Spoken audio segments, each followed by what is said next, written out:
Bapak, Ibu, saudara-saudari, anak-anak, adik-adik, sahabat kenalan yang terkasih, mari kita renungkan bacaan Injil sederhana saja.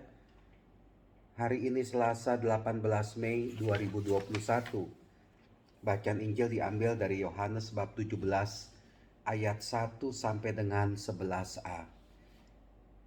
Membaca bacaan Injil hari ini, saya tertarik dengan kalimat dalam bacaan Injil, mereka itu milikmu.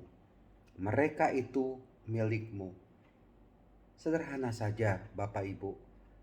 Kita ini milik Tuhan. Kita orang-orang yang percaya kepada Tuhan Yesus adalah milik Allah.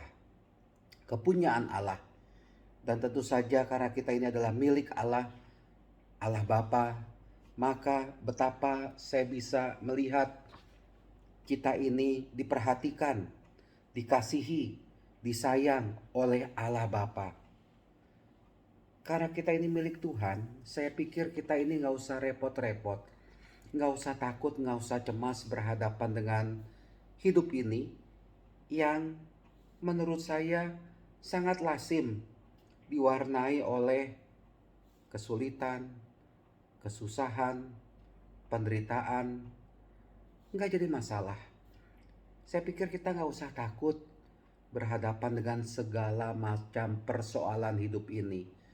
Karena kita ini milik Tuhan. Bapak Ibu, saya mau mengisahkan demikian.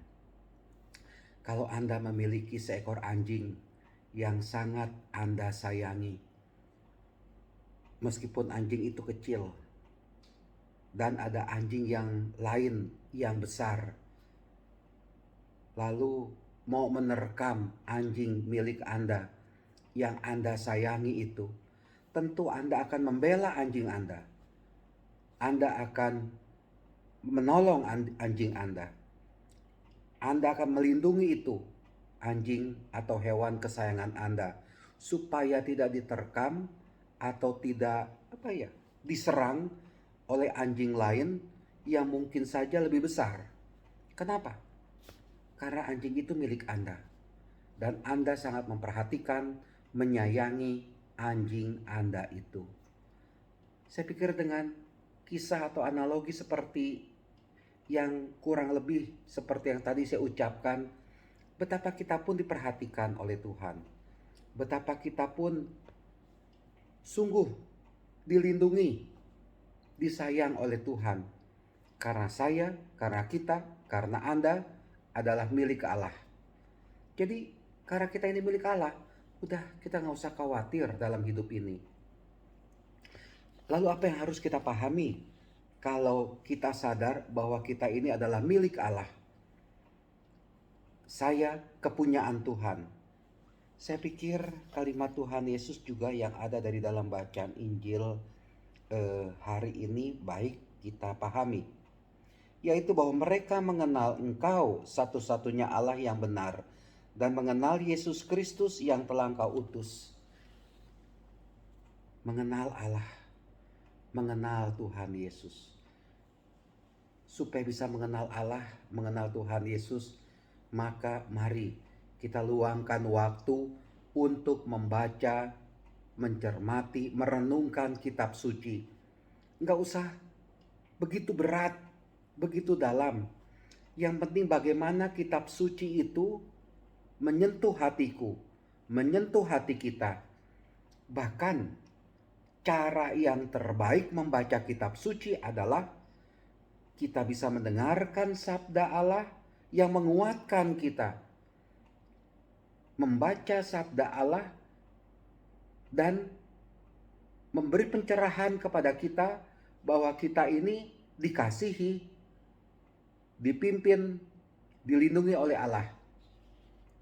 Jangan kita membaca bacaan Injil atau kitab suci itu hanya sekedar level sekedar membaca atau level pikiran intelektual.